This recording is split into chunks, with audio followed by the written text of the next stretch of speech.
ఈ రోజుల్లో ప్రేమలో పడిపోవటం అనేది చాలా సులువైనటువంటి విషయం. చెప్పాలి అంటే ప్రేమలో పడని వాళ్ళు తామేదో తప్పు చేశాము అన్నట్లుగా ఫీల్ అవుతున్నారు. ఇలా తయారయ్యింది సినిమాల పుణ్యమో చెప్పలేము, లేదంటే పిల్లల్లోనే అలాంటి మార్పు వచ్చిందో చెప్పలేము. కానీ ప్రేమలో పడటం అనేది చాలా తేలికైనటువంటి విషయం అయిపోయింది. ప్రేమ అనేటువంటిది ఎంత గొప్ప విషయము అనేది వాళ్ళకి అర్థం అవ్వట్లేదు. ప్రేమించటం అనేటువంటి విషయాన్ని ఏ విధంగా అర్థం చేసుకోవాలి అనేటువంటి విషయాన్ని ఇవాల్టి వీడియోలో చూద్దాం.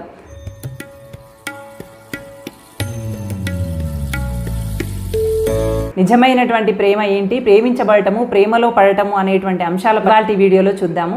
అందరికీ నమస్కారం. Welcome to Keerthi creatives. నేను మీ కీర్తనారెడ్డి. ప్రేమించబడటము, ప్రేమలో పడటము అనేది చాలా సులువైపోయింది.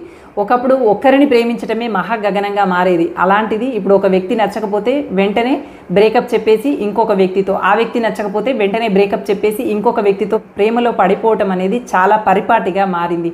అవసరం కోసం ప్రేమ పుడుతుందో, ప్రేమ కోసం అవసరం పుడుతుందో తెలియనటువంటి పరిస్థితులు ఎదుర్కొంటున్నారు నేటి యువత. ప్రేమ పేరుతో పెళ్ళిళ్ళు చేసేసుకుంటున్నారు. పెళ్లి చేసుకున్న తర్వాత అయినా ఆ బంధాన్ని ఏమైనా సీరియస్గా తీసుకుంటున్నారా అంటే అక్కడ కూడా ఇంత ఈజీగా తీసేసుకుంటున్నారు. పెళ్లి చేసుకున్న తర్వాత డైవర్స్ తీసుకోవడం కూడా పెద్ద అంశంగా భావించట్లేరు వీరు. పెళ్లి ఎంత ఈజీగా చేసేసుకుంటున్నారో డైవర్స్ కూడా అంతే ఈజీగా తీసేసుకుంటున్నారు. సరే, పడనటువంటి సందర్భాలలో ఒక వ్యక్తితో ఇంకా ఎట్టి పరిస్థితిలో కలిసి జీవించలేము. జీవితం అనేది ఒకేసారి ఉంటుంది. అలాంటప్పుడు ఈ పడనటువంటి వ్యక్తితో జీవితకాలం నరకం చూడటం కన్నా ఇతన్ని వదిలేసి ప్రశాంతమైనటువంటి జీవితం గడపాలి అనుకోవటం వేరే అంశం. కానీ చిన్న చిన్న విషయాలకే విడిపోవటం, అతి సామాన్యమైనటువంటి అంశాలను భూతద్దంలో పెట్టుకొని చూసుకొని ఇక జీవితమే లేదన్నట్లుగా భావించి రాజీ పడటం, సర్దుకుపోవటం అనేది ఒక చిన్నతనంగా ఫీల్ అయ్యి రాజీ పడకుండా డైవర్స్ తీసేసుకోవటము, బ్రేకప్లు చెప్పేసుకోవటం అనేది సొసైటీలో మనం చూస్తూ ఉన్నాం. నమ్మకంతో కూడినటువంటి నిజమైనటువంటి ప్రేమ రాజీ పడటం నేర్పిస్తుంది, సర్దుకుపోవటం నేర్పిస్తుంది, త్యాగాన్ని నేర్పిస్తుంది. నిజమైనటువంటి ప్రేమ ఎన్నిసార్లు గొడవ పడినా తిరిగి మళ్ళీ సారీ చెప్పుకొని ఈగోలు లేకుండా కలిసిపోవాలనేటువంటి తలంపుతో ముందుకు సాగుతుంది. తప్పు నీదైనా నాదైనా నువ్వు నాకు కావాలి అనేటువంటి భావనని వ్యక్తం చేస్తుంది. మళ్ళీ మళ్ళీ వాళ్ళకి రాజీ పడడం నేర్పిస్తుంది. మళ్ళీ మళ్ళీ సర్దుకుపోవడం, మళ్ళీ మళ్ళీ త్యాగాలు చేసుకోవడం నేర్పిస్తుంది. ఒకరి కోసం ఒకరు బ్రతకాలనేటువంటి తలంపుతో జీవించటం నేర్పిస్తుంది. అంతే తప్ప ఈర్ష, అసూయ, ద్వేషము, కోపంతో రగిలిపోవటం అనేవి నిజమైనటువంటి ప్రేమలో ఉండవు. మీరు ఆకర్షణలో ఉన్నారో ప్రేమలో ఉన్నారో గమనించుకోండి. నిజమైనటువంటి ప్రేమతో అతనిలో ఆమెలో ఉన్నటువంటి లోపాలని, గొప్ప అంశాలని రెండింటిని నువ్వు ప్రేమించినట్లయితే అతడి చేసేటువంటి ప్రతి పని, ఆమె చేసేటువంటి ప్రతి పని నీకు నచ్చుతుంది. ఒకవేళ ఎట్టి పరిస్థితుల్లోనూ విధి వక్రీకరించో, తల్లిదండ్రులు అంగీకరించకనో, పరిస్థితులు చేజారిపోయో ఒకవేళ విడిపోవాల్సి వచ్చినా అతడు ఆమె ఎక్కడ ఉన్నా సంతోషంగా ఉండాలని మాత్రమే కోరుకుంటారు. చల్లని నీరు, నిప్పు రెండు ఒకే చోట ఉండగలుగుతాయా చెప్పండి? చల్లని నీరు ఉంది అంటే నిప్పు చల్లారుతుంది. ప్రేమ ఉందంటే కోపం తగ్గిపోతుంది ఖచ్చితంగా. ప్రేమను మించినటువంటి ద్వేషం అక్కడ ఉన్నప్పుడు మాత్రమే మీరు అవతలి వ్యక్తి జీవితాన్ని నాశనం చేయడానికి పూనుకుంటారు. ఆడ అయినా మొగ అయినా. అందుకని ప్రేమ అని భ్రమపడి మీ ఆకర్షణని మీరు ప్రేమ పేరుతో ముందుకు తీసుకెళ్తున్నారేమో ఒక్కసారి చూసుకోండి. అవతలి వాళ్ళు మిమ్మల్ని ప్రేమిస్తున్నారు అంటే వాళ్ళ జీవితాన్ని పూర్తిగా కోల్పోమ్మని కాదు, వాళ్ళ జీవితంలో వాళ్ళు ప్రశాంతంగా బ్రతుకుతూనే వాళ్ళ జీవితంలోకి మిమ్మల్ని ఆహ్వానించేలాగా ఉండాలి. అంతే తప్ప వాళ్ళ జీవితాన్ని మొత్తం పక్కన పెట్టేసి మీకోసమే సమయాన్ని కేటాయించాలి, మీకోసమే జీవితాన్ని అంతా గడపాలి, మీరే ప్రప్రథమంగా వాళ్ళ జీవితంలో ఉండాలి అంటే అది స్వార్థము, అది ప్రేమ కాదు. ప్రేమ అంటే అతడు ఆమె తమ జీవితంలో ఉంటూనే మిమ్మల్ని తమ జీవితంలోకి ఆహ్వానించాలి. ఇద్దరిది ఒకే లోకమై ముందుకు సాగేలాగా ఉండాలి. అందుకని మీరు పెళ్ళిళ్ళు చేసుకునే ముందు ప్రేమలో ఉన్నాము, పెళ్లికి అంగీకరిస్తున్నాము అనుకునే ముందు మీరు నిజమైనటువంటి ప్రేమలోనే ఉన్నారో, మీ నిజమైనటువంటి ప్రేమ త్యాగానికి, సర్దుకుపోవడానికి, రాజీ పడటానికి సిద్ధంగా ఉందో లేదో చూసుకోండి. అప్పుడు మీ ప్రేమ ఎప్పుడూ బీటలు వారదు. మీ పెళ్ళి అనేది డైవర్స్ దాకా వెళ్ళదు. ఎలాంటి పరిస్థితులు వచ్చినా త్యాగం చేస్తారు, రాజీ పడతారు, సర్దుకుపోతారు, ప్రేమను నిలబెట్టుకుంటారు, బలమైనటువంటి బంధంగా మారుతారు. అనుకున్నటువంటి పరిస్థితుల్లో విడిపోయినా, పక్కనే ఉన్నా లేకున్నా, అవతలి వాళ్ళు మాట్లాడుతున్నా మాట్లాడకపోయినా వాళ్ళ మంచిని మాత్రమే కోరుకోగలుగుతారు. అది నిజమైనటువంటి ప్రేమ.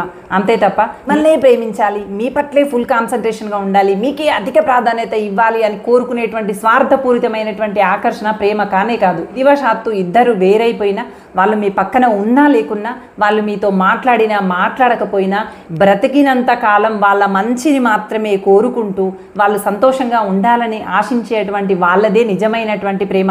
మీరు అనవసరమైనటువంటి అన్నీ పట్టుకొచ్చి స్వార్థంతో కూడినటువంటి వ్యవహారాలన్నీ ఇందులో మిళితం చేసి ఇది ప్రేమ అంటూ కొట్టుకుంటున్నారు, విడిపోతున్నారు, స్వార్థంతో ఉంటున్నారు, డైవర్స్లు తీసుకుంటున్నారు, ఇది ప్రేమ అంటున్నారు. అది ప్రేమ అవునో కాదో ఒక్కసారి ఆలోచించుకోండి. మీకు మీరుగా స్థిమితంగా కూర్చొని గుండెలపైన చేయి పెట్టుకొని ఇది ప్రేమ కాదా అని మీరు ఆలోచించండి. అప్పుడు అర్థమవుతుంది. మీకు ప్రాధాన్యత ఇచ్చి మిమ్మల్ని మాత్రమే లెక్కలోకి తీసుకోవాలి, అదే ప్రేమ అంటే ఎలా చెప్పండి? అది ప్రేమ అవ్వదు, స్వార్థం అవుతుంది. అతని జీవితాన్ని ఆమె జీవితాన్ని మొత్తం పక్కన పెట్టి మిమ్మల్ని మాత్రమే చూస్తూ కూర్చోవాలి, మీకు మాత్రమే విలువ ఇస్తూ ఉండాలి.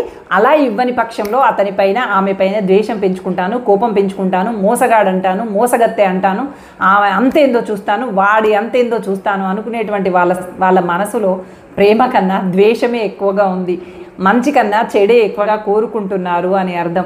కలిసిపోవాలనేటువంటి ఉద్దేశం ఉన్నవాళ్ళు, బంధాన్ని నిలుపుకోవాలనేటువంటి ఉద్దేశం ఉన్నవాళ్ళు, నిజమైనటువంటి ప్రేమ ఉన్నటువంటి వాళ్ళకి అవతలి వాళ్ళు ఆ తప్పు ఎందుకు చేశారు, ఎలాంటి పరిస్థితిలో చేయాల్సి వచ్చిందో వీళ్ళకి ఇట్టే అర్థమైపోతుంది. ఎందుకంటే విశాల దృక్పథం కలిగి ఉన్నారు కాబట్టి, కోపము స్వార్థంతో కాకుండా నిజమైనటువంటి ప్రేమతో ఆలోచిస్తున్నారు కాబట్టి అవతలి వాళ్ళకు ఇట్టే అర్థమైపోతుంది వాళ్ళు ఆ పని ఎందుకు చేశారు, అలా ఎందుకు మాట్లాడారు అని చెప్పి. అది స్త్రీ పురుషులు ఎవరైనా కావచ్చు. ప్రేమని కురిపించండి, ఆ ప్రేమలో తరించండి. కోపాన్ని, ద్వేషాన్ని, స్వార్థాన్ని కురిపించకండి. వాటిలో పడి కొట్టుకుపోయి దాన్నే ప్రేమ అనే నిర్వచనాన్ని చెప్పకండి.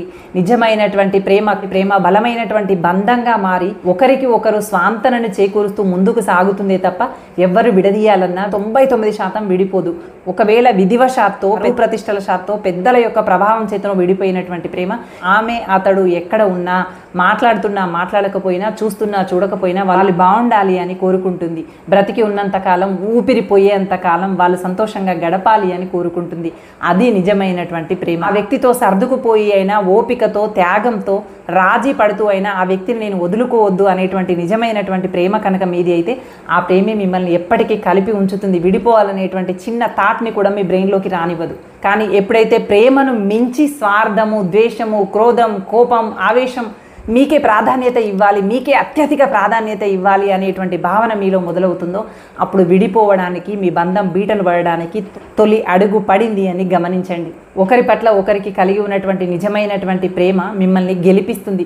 జీవిత కాలం వరకు ఒకరి చేయిని ఇంకొకరు విడిపోకుండా కలిసి అడుగులో అడుగు వేసి నడిపించేలాగా బలమైనటువంటి సంకల్పాన్ని కనుక మీరు చెప్పుకున్నట్లయితే ఆ ప్రేమే మిమ్మల్ని కలుపుతుంది. ఆ ప్రేమే మిమ్మల్ని ముందుకు నడిపిస్తుంది. ఆ ప్రేమే మీకు మధుర ఫలాలని అందిస్తుంది. అంతే తప్ప స్వార్థంతో నేను అస్సలే రాజీ పడను, నేను అస్సలే సర్దుకుపోను, కానీ వాడు మాత్రం నేను చెప్పినట్టే వినాలి, కానీ ఆమె మాత్రం నేను చెప్పినట్టే వినాలి, నా చెప్పు చేతుల్లో ఉండాలి, నేను చెప్పిన మాట ఒక్కటి దాటొద్దు, అయ్యో పొరపాటున బర్త్డే మర్చిపోయాడా, అది ఎలా మర్చిపోయావు అని చెప్పి కోపంతో ఊగిపోవటం, గొడవేసుకోవటం కాదు. అతడు ఎందుకు మర్చిపోతున్నాడు, మీకన్నా అధిక ప్రాధాన్యత ఇవ్వగలిగినటువంటి పరిస్థితులు ఎందుకు ఏర్పడుతున్నాయి అని మీరు పరిశీలించుకొని అన్ని కూడా పాజిటివ్గా ఆలోచించగలిగినట్లయితే బంధం మరింత బలంగా ముడిపడి ముందుకు సాగుతుంది. ప్రేమించిన వాళ్ళు, ప్రేమలో పడిన వాళ్ళు నిజమైనటువంటి ప్రేమను అర్థం చేసుకొని ప్రేమను ప్రేమతో జయించి మరింత ప్రేమగా, మరింత బలమైనటువంటి బంధంగా మార్చుకొని జీవితంలో సుఖ సంతోషాలతో, అష్టైశ్వర్యాలతో వర్ధిల్లాలని కోరుకుంటూ thank you for watching. Bye.